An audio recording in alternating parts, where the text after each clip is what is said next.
आम्ही कीर्तनात सांगावं आणि तुम्ही ऐकावं इतकं बुद्धीत का आपण? बाकीच्या सगळ्या गोष्टी कळतात आपल्याला आणि चांगलं वागायचंच कळत नाही का आपण वागत नाही? महाराज सगळ्यांना माझी विनंती आहे, कीर्तन आता 80-90च्या पुढच्या व्यक्तींना, उपदेश हा 80च्या नंतरच्या व्यक्तींना नसतोय. त्यांनी काय दिवे लावायचे ते लावलेले, म्हणजे काय करायचं आयुष्यामध्ये ते केलेलं असते. त्याच पद्धतीने लहान मुलांना 10 वर्षाच्या आतमधल्या मुलांना उपदेश असतो का? नसतोय. उपदेश हा तरुण मुलांना असतोय. बदल हा तरुण मुलांमध्ये घडला पाहिजे.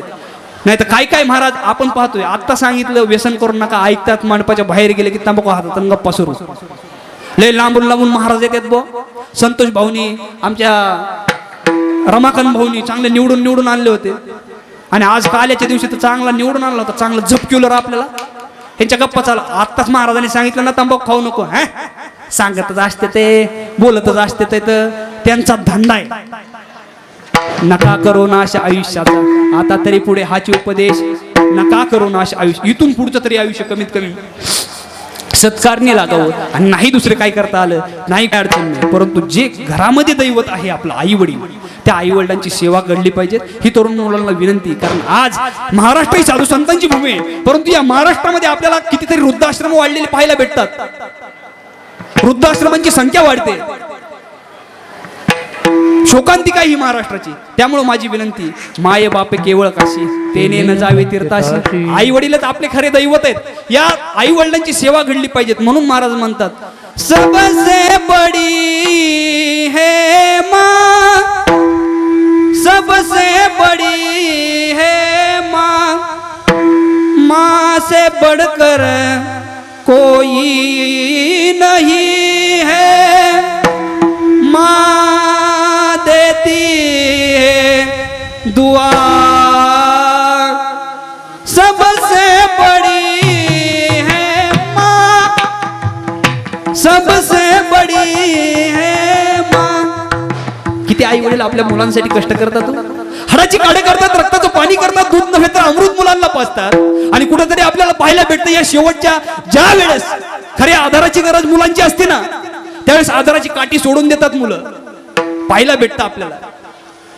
आणि बापाची किंमत एक सांगू तुम्हाला, बापाची किंमत कळण्यासाठी अगोदर पहिल्यांदा त्याला एक तर बाप व्हावं लागतं, नसेल तर त्याचा बाप जावं लागतं, त्यावेळेस बापाची किंमत कळत असते. अरे हात नसलेल्या व्यक्तीला विचारा हाताची किंमत काय, पाय नसलेल्या व्यक्तीला पायाची किंमत विचारा, तो सांगेल. आणि ज्याला आई वडील नाहीत ना त्याला आई वडिलांची किंमत विचारा. आहे तोपर्यंत आई वडिलांचा सांभाळ करा. आहे तोपर्यंत. ढगाआड गेलेला सूर्य आपल्याला पुन्हा पुन्हा पाहता येईल बरं का, परंतु माती आड गेलेले आई वडील आपल्याला परत कधीच पाहता येणार नाहीत. जोपर्यंत जिवंत आहेत ना तोपर्यंत त्यांची सेवा करा. काय अपेक्षा असते आई वडिलांची आपल्या मुलाकडून? काय अपेक्षा असते? माझ्या मुलानं मला पाळणा करावा, झोपाळा करावा, अशी अपेक्षा आहे का आई वडिलांची?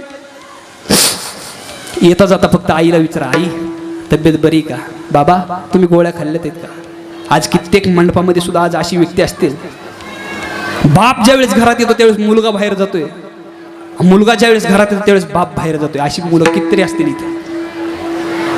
बापाला बोलत नाहीत, आईला बोलत नाहीत. काय ते आई वडिलांचं अंतकरण करत असं, तळमळत असं. आपण आपल्या आई वडिलांना सुख देऊ शकत नाही तर आपण जगाला काही सुख देणार आहे? त्यामुळं आहे तोपर्यंत आई वडिलांची सेवा करा. काहीच अपेक्षा नसते. विचारात जावा, विचारपूस करा आई वडिलांची. कीर्तन म्हणजे दुसरं तिसरं काय तवा? परिवर्तन, बदल, रिझल्ट पाहिजे. एका कीर्तनामध्ये कमीत कमी एक तरी माळकरी वाढावा ना. 48 वर्ष झाला आपण पण सप्ताह करतोय. कमी महाराज वाटा लावल्यात का? मिली ना काय काय जीवांशी, बदलच नाही ना. कीर्तन कशासाठी? कीर्तन कशासाठी? बदल झाला पाहिजेत मायबाप. नाही तर आम्ही मेलो बोंबलू प्रवास करू आपण पॅक झालो स्टेटस ठेवू एवढीच चाललंय ना फक्त. बदल हा स्वतःमध्ये झाला पाहिजे आणि अगोदर आम्ही बदल केला पाहिजे, सांगणाऱ्याने, बोलणाऱ्याने. एक जण महाराज असंच कीर्तनामध्ये कीर्तन करत होते, सचिन महाराज. मातृदेव हो, पितृदेव हो, माये बाप केवळ कशी, स्वामी तिन्ही जगाचा आई विना भिकारी, बाप करी जोडी लेकुराची ओढी. नुसते प्रमाणच द्यायचं. एक म्हातारा माणसात उठलं, खाड दिशेने कानाखाली टाकली, लांबून चप्पल टाकली.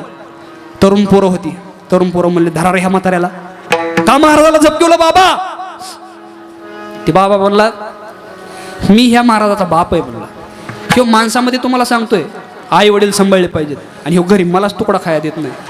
म्हणजे परिवर्तन हा आधी बघा ना, आमचं सांगितलं किती हसाय आलं. हे आमचं नाही सांगितलं, तुमचंच सांगितलंय, फक्त डबा माझ्या ओतून घेतलाय. बदल सांगणाऱ्यांमध्ये झाला पाहिजे, ऐकणाऱ्यांमध्ये पण झाला पाहिजे. परिवर्तन पाहिजे ते. म्हणून महाराज हे परिवर्तन होण्यासाठी धर्म मंडप आहे. हा परिवर्तन आपल्या जीवनामध्ये घडला पाहिजे. जीवनामध्ये घडत असतो. फक्त सद्विचार. तरुण मुलांना विनंती, संगत चांगल्याची ठेवा, चांगल्याच्या संगतीमध्ये राहा, व्यसन फॅशन काहीच करू नका. आपण आपल्या जीवनामध्ये कुठंतरी आपल्या आई वडिलांचं नाव मोठं होईल असं काही ना काही करतो तो करून दाखवा. तासन तास त्या मोबाईलमध्ये डोकं घालून बसतात. अमेरिकेचं काय चाललंय, युरोपचं काय चाललंय, लंडनचं काय चाललंय, बाहेरच्या देशातून दुसऱ्या जगाच्या सगळ्या गोष्टी बघायला टाइम आहे. अरे आपलं पण जगाने काही ना काही बघितलं पाहिजेत ना. असं करतो तो मुलांनी करा की आपण काही ना काही या जगामध्ये घडलो पाहिजे. मनगटातली धमक जी आहे ना, ती धमक कुठंतरी आपल्या कर्तृत्वातून दिसली पाहिजेत. अरे बापाला पण असा अभिमान वाटला पाहिजेत, माझा मुलगा आहे. बाप ज्यावेळेस गावातून फिरत असतो ना, त्यावेळेस कमीत कमी मुलांनी एवढं तरी नाव कमवलं पाहिजे. 4 माणसामध्ये बाप गेला ना, वा वा की आमक्या आमक्याचं वडील आहेत बरं का. एवढी मुलांनी कमीत कमी क्रेडिट आयुष्यामध्ये कमवली पाहिजेत. बदल करा, बदल गरजेचा आहे. जाता जाता माझी विनंती, खऱ्या अर्थाने या कीर्तनाची गरज तरुण मुलांना आहे. कोणाला आहे? तरुण मुलांना, तरुण मुलींना खऱ्या अर्थाने कीर्तनाची गरज आहे. माझी हात जोडून विनंती आहे सर्वांना, जेवढे तरुण कीर्तन ऐकतात आहेत ना, एक विनंती, दादा हो, आपल्याला या आयुष्यामध्ये काही करता आलं नाही तरी चालेल. नाही मोठं कीर्तनकार होता आलं, नाही गायक वादक होता आलं तरी चालेल. परंतु एक गोष्ट लक्षात ठेवा, आपल्या हातून असं कृत्य कधीच होऊ देऊ नका की ज्या कृत्यामुळं देवासारख्या बापाची मान समाजामध्ये खाली जाईल, लक्ष्मीसारख्या आईला माणसामध्ये वावरता येणार नाही. असं कृत्य कधीच आपल्या हातून करू नका, घडू देऊ नका. म्हणजेच इथून पुढचं आयुष्य कमीत कमी तरुण मुलांना विनंती, व्यसन करण्याचं टाळा, कमीत कमी गळ्यामध्ये तुळशीची माळ घाला. आज आपण बारकी बारकी मुलं पाहतोय, 8वी 9वीची क्वार्टर आणतात महाराज, दारू पेत, व्यसनाच्या आहारी जाऊन कुठंतरी यज्ञ बाळासारखं आपल्याला प्रकरण पाहावं लागतं. कोपर्डी सारखं झालेलं प्रकरण आपल्याला पाहावं लागतं. काय यांची मानसिकता बिघडते? त्याचं कारण काय? सुसंस्कार त्या मुलांवरती होत नाही. त्या अक्कल घाण ठेवल्यासारखं वागत असतात. झालेली सेवा मायबाप हो आज याच ठिकाणी संपन्न करतो. आणि मला थोडंसं लांब जायचंय, प्रवास आहे. मी अगोदरच बोललो होतो, एकदा सगळ्यांनी भजन करा. तुकाराम